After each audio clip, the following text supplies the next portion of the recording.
பாதாள உலகத்துடன் தொடர்புடைய அரசியல்வாதிகளின் பெயர்கள் இதோ அம்பலப்படுத்திய அமைச்சர். சற்று முன் அக்குரேகுட சட்டத்தரணி படுகொலையின் துப்பாக்கிதாரி அடையாளம் வெளியான புகைப்படம். சொகுசு வாகனம் வாங்கித் தருவதாக 22 மில்லியன் மோசடி செய்த அமைச்சின் அதிகாரி அதிரடி கைது. புலம்பெயர் தமிழர்களால் நாமல் ராஜபக்சவுக்கு உண்டான அசிங்கம். கோட்டபாயவை பார்த்து பயந்தவர்கள் இப்போது வீரவசனம் பேசுகின்றார்கள். சபையில் நீதி அமைச்சர் அதிரடி. இலங்கையில் ஆபத்தான பெண் சினிமா பாணியில் தப்பியோட்டம். இந்திய பிரதமருக்கும் ஜனாதிபதி அனுரவுக்கும் இடையில் இருதரப்பு பேச்சுவார்த்தை. செய்திகளை தொடர்ச்சியாகவும் தெளிவாகவும் தெரிந்து கொள்ள நியூஸ் ஒன் அப்டேட் சேனலை சப்ஸ்கிரைப் செய்து கமெண்ட்ஸில் செய்திகள் தொடர்பான கருத்துக்களை தெரிவிக்கலாம். முன்னாள் ஜனாதிபதிகளின் ஆட்சியில் பாதாள குழுக்களுடன் தொடர்புகள் வைத்திருந்த அரசியல்வாதிகள் தொடர்ச்சியாக தப்பி வந்த நிலையில் ஜனாதிபதி அனுரவின் திறமையால் போலீஸ் தடுப்பு காவலில் வைக்கப்பட்டுள்ள பாதாள உலக கும்பல் தலைவரான கெஹல்பத்ர பத்மே உள்ளிட்ட பல பாதாள உலக நபர்களுடன் தொடர்புகளை வைத்திருந்த அரசியல்வாதிகள் தொடர்பில் தகவல்கள் இப்பொழுது வெளியாகியுள்ளதாக பொதுமக்கள் பாதுகாப்பு அமைச்சர் ஆனந்த விஜயபால அம்பலப்படுத்தியுள்ளார். இன்று நாடாளுமன்றத்தில் இதனை அமைச்சர் தெரிவித்துள்ளதோடு பத்மே உட்பட பல நபர்களின் 30 தொலைபேசி அழைப்புகளில் நடத்தப்பட்ட விசாரணைகளில் பல உண்மைகள் வெளிவந்ததாகவும் தெரிவித்துள்ளார். அரசியல்வாதிகள் தொடர்பில் விசாரணை ஆரம்பிக்கப்பட்டுள்ளதோடு வாக்குமூலங்கள் பதிவு செய்யப்பட்டு வருவதாகவும் முழுமையான விசாரணைக்கு பின்பு தெளிவான அறிக்கை வெளியிடப்படும் என அமைச்சர் இதன்போது சுட்டிக்காட்டியுள்ளார். தலங்கம்ம அக்குரேகொடவில் இடம்பெற்ற இரட்டை கொலையோடு தொடர்புடைய சந்தேக நபரை அடையாளம் காண போலீசார் பொதுமக்களின் உதவியை சற்று முன்னாடியுள்ளனர். அத்தோடு வழங்கப்படும் தகவல்களின் முழுமையான ரகசியத்தன்மை பாதுகாக்கப்படும் என்று இலங்கை போலீஸ் தெரிவித்துள்ளதோடு சம்பவம் தொடர்பான விசாரணையின் போது கிடைத்த தகவலின் அடிப்படையில் 5 அடி 5 அங்குலம் உயரம் கொண்ட 44 வயது உடைய பொது நிறமுடைய கருப்பு பழுப்பு நிற கண்கள் கொண்ட சந்தேக நபரை அடையாளம் காண போலீசார் சற்று முன் AI-ஆல் உருவாக்கப்பட்ட படங்கள் மூலம் ஊடகங்களில் வெளியிட்டுள்ளனர். சிறப்பு அம்சமாக சந்தேக நபரின் கன்னத்தின் வலது பக்கத்தில் உட்புறத்தில் இருந்து ஒரு வெட்டு உள்ளதாகவும் தெரிய வந்துள்ளது. சந்தேக நபரை பற்றி ஏதேனும் தகவல் இருந்தால் உடனடியாக போலீசாரை தொடர்பு கொள்ளுமாறு போலீசார் பொதுமக்களை கேட்டுக்கொண்டுள்ளனர். பிரித்தானியாவில் கேம்பிரிட்ஜ் யூனியனில் நடைபெறவிருந்த நாடாளுமன்ற உறுப்பினர் நாமல் ராஜபக்சவின் விரிவுரை பிரித்தானியாவில் உள்ள தமிழ் புலம்பெயர்ந்தோரின் கடும் எதிர்ப்பை தொடர்ந்து ரத்து செய்யப்பட்டுள்ளது. இந்த மாத இறுதியில் நாமல் ராஜபக்சவின் பிரித்தானிய விஜயத்தின் போது ஆக்ஸ்போர்ட் யூனியன் மற்றும் கேம்பிரிட்ஜ் யூனியன் இரண்டிலும் உரையாற்ற அழைக்கப்பட்டிருந்தாலும் பிரித்தானியா முழுவதும் உள்ள தமிழ் புலம்பெயர்ந்தோர் குழுக்கள் நாமல் ராஜபக்ச இந்த நிகழ்வில் பங்கேற்பதற்கு கடுமையான ஆட்சேபனைகளை வெளியிட்டுள்ளனர். அந்த நேரம் ஐக்கிய ராச்சியத்தின் தமிழ் மாணவர் சங்கங்களும் பிரிட்டன் தமிழ் இளைஞர் அமைப்பும் நாமலுக்கு வழங்கப்பட்ட பேச்சு வாய்ப்பை உடனடியாக ரத்து செய்யுமாறு அழைப்பும் விடுத்துள்ளது. இந்த நிலையில் எதிர்ப்புகளும் அதிகரித்து வரும் அழுத்தங்களுக்கும் மத்தியில் ஏற்பாட்டாளர்கள் கேம்பிரிட்ஜ் யூனியன் விரிவுரையை ரத்து செய்ய முடிவு செய்துள்ளனர். அத்தோடு இது தொடர்பில் நாமல் ராஜபக்சவிடமிருந்து எந்தவித பதில்களும் இதுவரை வெளியாகவில்லை என்பதும் குறிப்பிடத்தக்கது. பொது நிர்வாக அமைச்சின் அதிகாரியொருவர் நேற்று மத்திய குற்றப்புலனாய்வு பிரிவு போலீசாரால் மோசடி குற்றச்சாட்டில் கைது செய்யப்பட்டுள்ளார். சொகுசு வாகனம் வாங்கித் தருவதாக கூறி மருத்துவர் ஒருவரிடமிருந்து 22 மில்லியன் மோசடி செய்துள்ளதோடு கொழும்பு பகுதியைச் சேர்ந்த மருத்துவர் ஒருவர் கடந்த டிசம்பரில் வழங்கிய முறைப்பாட்டை தொடர்ந்து குறித்த கைது நடவடிக்கை மேற்கொள்ளப்பட்டுள்ளது.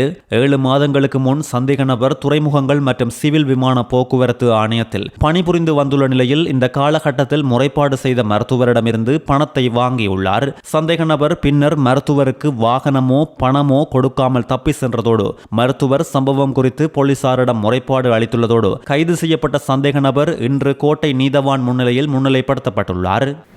இலங்கை நடிகை பியூமி கன்சமாலியின் மகன் உட்பட 7 சந்தேக நபர்களை தடுப்பு காவலில் வைக்குமாறு நீதிமன்றம் அதிரடியாக உத்தரவிட்டுள்ளது. ராஜகிரிய அம்பகண்டிய பகுதியில் வாகனம் பழுது பார்க்கும் நிலையத்தில் இளைஞர் ஒருவரை மண்வெட்டியால் தாக்கிய சம்பவத்தில் நடிகை பியூமி கன்சமாலியின் மகன் உட்பட 7 சந்தேக நபர்கள் மீது குற்றம் சாட்டப்பட்டிருந்தது. சந்தேக நபர்கள் அடையாள அணிவகுப்புக்காக நீதிமன்றத்தில் முன்னிலைப்படுத்தப்பட்ட போதிலும் அணிவகுப்பை ஒத்திவைக்க வேண்டிய நிலை ஏற்பட்டுள்ளதாக இப்பொழுது தெரிவிக்கப்பட்டுள்ளது. சுகையினம் காரணமாக மருத்துவமனையில் அனுமதிக்கப்பட்டதால் சம்பவத்தில் பாதிக்கப்பட்ட தரப்பினரின் சாட்சி தாமதமாக்கியதாலேயே இந்த நிலை ஏற்பட்டுள்ளது.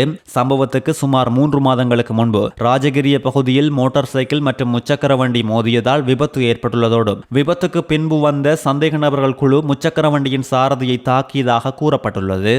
கொழும்பு கல்கிச போலீஸ் தலைமையகத்தில் தடுப்பு காவல் உத்தரவில் இருந்த பெண் போதைப்பொருள் கடத்தல்காரர் ஒருவர் தப்பி சென்ற சம்பவத்தால் 2 போலீஸ் சார்ஜன்ட்கள் மற்றும் ஒரு போலீஸ் கான்ஸ்டபிள் பதவி இடைநீக்கம் செய்யப்பட்டுள்ளனர். சந்தேக நபரின் பாதுகாப்பிற்காக பணியில் ஈடுபடுத்தப்பட்ட போலீஸ் கான்ஸ்டபிளும் இரவு நேர கடமை அதிகாரிகள் மற்றும் உதவியாளர்களாக பணியாற்றிய 2 சார்ஜன்ட்களும் இடைநீக்கம் செய்யப்பட்டுள்ளனர். குறித்த போதைப்பொருள் கடத்தல்காரர் மொரட்டுவை போலீஸ் சிறப்பு அதிரடிப்படை முகாமில் நிறுவப்பட்ட சிறப்பு நடவடிக்கை பிரிவின் குழுவினரால் அண்மையில் கைது செய்யப்பட்ட நிலையில் இப்பொழுது தப்பித்துள்ளார். அத்தோடு அவரிடமிருந்து 36,650 மில்லிகிராம் ஹெரோயின் கைப்பற்றப்பட்டதும் குறிப்பிடத்தக்கது.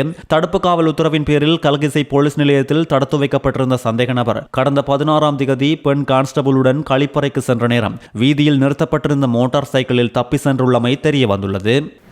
இன்று நாடாளுமன்றத்தில் நாடாளுமன்ற உறுப்பினர் அஜித் பி பெரேராவால் எழுப்பப்பட்ட கேள்விக்கு முன்னாள் ஜனாதிபதி கோட்டபாய ராஜபக்ச ஆட்சியில் உள்ளபோது அவரது பெயரை கூட கூற பயந்தவர்கள் இப்பொழுது வீரவசனம் பேசுவது நகைச்சுவையாக இருப்பதாக நீதியமைச்சர் ஹர்சன நாணயக்கார தெரிவித்துள்ளார். இந்த நேரம் அஜித் பி பெரேரா அரசாங்க பணத்தை பயன்படுத்தி தனது பெற்றோருக்காக நினைவு தூவி அமைத்தது குறித்து கோட்டபாய ராஜபக்சவுக்கு எதிராக விசேட நீதிமன்றத்தில் வழக்கு தாக்கல் செய்யப்பட்டது. குறித்த விசாரணை நடந்த நேரம் அவர் நோய்வாய்ப்பட்டதாக சொல்லி வெளிநாடு சென்று திரும்பி வந்து ஜனாதிபதியாகியுள்ளார். ஜனாதிபதியான மறுநாளே அவருக்கு இருந்த விலக்கீட்டுரிமை காரணமாக வழக்கு கைவிடப்பட்டதோடு அவருக்கு இப்போது அந்த உரிமை இல்லை. 1 வருடமாகியும் இந்த வழக்கு ஏன் இன்னும் ஆரம்பிக்கப்படவில்லை என்றும் இது இந்த நாட்டின் பொருளாதார அழிவுக்கு காரணமான ஒரு பாரதூரமான வழக்கு என்றும் சட்டமா அதிபருடன் இணைந்து இந்த வழக்குகளை மீண்டும் தாக்கல் செய்ய அரசாங்கம் நடவடிக்கை எடுக்கின்றதா என இதன்போது கேள்வி எழுப்பியுள்ளார்.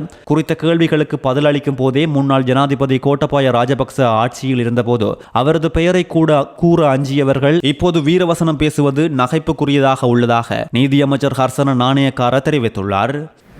ஜனாதிபதி அனுரகுமார திசாநாயக்கவுக்கும் இந்திய பிரதமர் நரேந்திர மோடிக்கும் இடையே இன்று பிற்பகல் செயற்கை நுண்ணறிவு தொடர்பான AI தாக்கம் 2026 சர்வதேச மாநாட்டில் இருதரப்பு பேச்சுவார்த்தை இடம்பெற்றுள்ளது.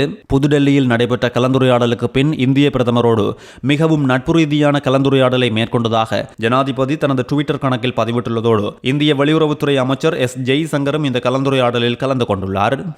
தமக்கு மக்களை நெருக்கடிக்குள்ளாக்கி ஆட்சியை பிடிக்கும் ஆசை இல்லை என்று நாடாளுமன்ற உறுப்பினர் SM மரிக்கார் நாடாளுமன்றத்தில் தெரிவித்துள்ளார். நாம் ஆட்சியை பிடிக்க வேண்டும் என்பது உண்மை. ஆனால் மின்சார விலையை அதிகரித்து நாட்டை சீரழித்து எரிவாயு வரிசைகளை கொண்டு வந்து மக்கள் வரிசைகளில் நின்று அவதிப்படும் வகையில் ஆட்சியை பிடிக்கும் துரதிருஷ்டவசமான ஆசை எங்களுக்கு ஒருபோதும் இல்லை என்பதை கூறிக்கொள்கின்றோம் என்றும், ஏனென்றால் ஒன்றை புரிந்து கொள்ளுங்கள், இது ஐக்கிய மக்கள் சக்தி, நாம் மொட்டுக்கட்சியை சேர்ந்தவர்கள் அல்ல என்றும், எங்கள் மீது ஊழல் குற்றச்சாட்டுகள் ஒன்றும் இல்லை, எங்களுக்கு எதிரான வழக்குகளும் எதுவும் இல்லை, நாம் எதையும் திருடவும் இல்லை, பிச்சை எடுத்ததும் இல்லை, அதை நினைவில் வைத்துக் கொள்ளுங்கள் என இவர் தெரிவித்துள்ளார். யாழ்ப்பாண பல்கலைக்கழகத்தின் 40வது பொது பட்டமளிப்பு விழாவின் 2ஆம் நாளான இன்று வணிகத்துறை மாணவி செல்வி தங்கராசா ஜஸ்மின் ஜூலிட்டா 7 தங்கப்பதக்கங்களை பெற்று சாதனை படைத்துள்ளார். அது மட்டுமல்லாது நேற்றைய தினம் யாழ் பல்கலைக்கழக 40வது பொது பட்டமளிப்பு விழாவில் மருத்துவத்துறையில் 8 தங்கப்பதக்கங்களை மருத்துவ பீட மாணவி செல்வி அபிராமி நாகரட்னம் பெற்று பலரது பாராட்டுகளையும் பெற்று வருகின்றார்.